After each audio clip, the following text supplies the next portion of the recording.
Il était une fois une femme nommée Timmy, célèbre pour son sourire éclatant et sa gentillesse.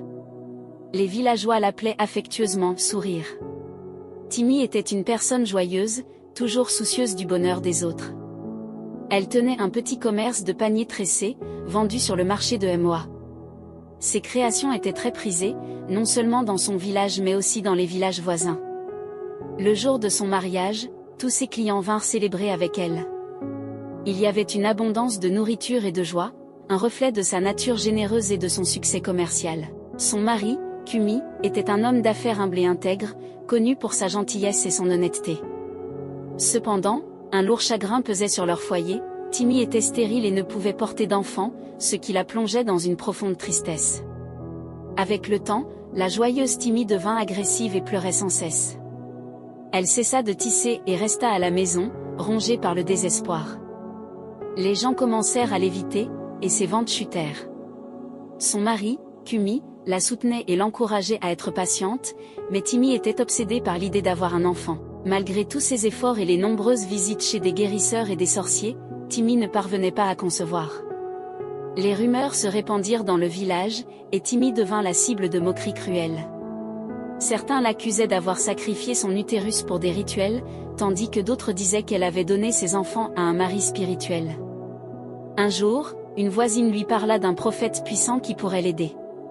Désespérée, Timmy décida de le rencontrer. Le prophète, Agbadi, lui promit qu'elle serait enceinte dans la semaine, à condition de respecter certains interdits et de sacrifier annuellement une chèvre, une colombe, des tubercules d'igname, des bouteilles de Fanta, de l'huile de palme, des coris et des biscuits. Timmy accepta avec détermination, prête à tout pour avoir un enfant. Agbadi fit des incantations et des sacrifices près d'une rivière. Cette même semaine, Timmy tomba enceinte, retrouvant sa joie et son éclat. Son mari était surpris et heureux, et les nouvelles de sa grossesse se répandirent rapidement. Les clients revinrent en masse, et ses affaires prospérèrent. 9 mois plus tard, Timmy donna naissance à un fils, Zid. Cependant, l'enfant pleurait constamment la nuit, et sa présence devint de plus en plus troublante. Il disait des choses étranges et semblait posséder des pouvoirs surnaturels. Un jour, après avoir été fouetté par une voisine qui l'avait insulté, cette dernière mourut mystérieusement. Timmy et son mari, Kumi, commencèrent à comprendre la véritable nature de leur fils. Kumi, effrayé par les étranges événements autour de Zid, tenta de convaincre Timmy d'élever leur fils dans la crainte de Dieu. Cependant, une vision lui révéla que Zid était un roi et qu'il ne devait jamais être grondé ou touché, sous peine de mort. Timmy continua de protéger son fils, malgré ses comportements inquiétants.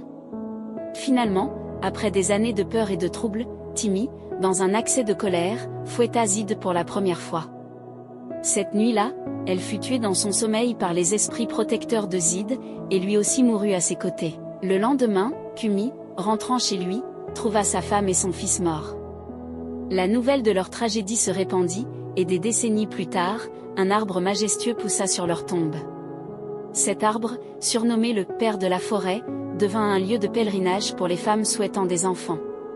L'histoire de Timmy et Zid rappela aux villageois l'importance de la patience, de la foi et de la prudence dans leurs actions, soulignant que des décisions impulsives peuvent entraîner des conséquences tragiques. Si cette histoire vous a touché, abonnez-vous à notre chaîne pour plus de contenus inspirants. Dites-nous de quel pays vous nous regardez et partagez vos réflexions dans les commentaires. Merci d'avoir regardé.